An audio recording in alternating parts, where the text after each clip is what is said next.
Because మీరు blaming one act ఒక హీరోని బ్లేమ్ చేయడం రైట్ కాదు. ఇది ఒక సినిమాని ఒక టీమ్గా తీసినప్పుడు సమస్యను కూడా టీమ్గానే తీసుకోవాలి.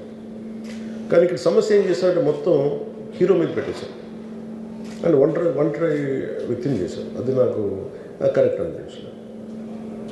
That is one aspect. ఆ తర్వాత జరిగిన consequences no one has guided them well.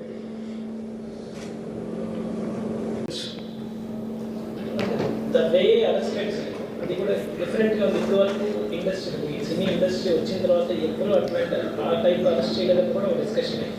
That is Revanth Reddy గారు. Even if it is me, who would have done the same thing?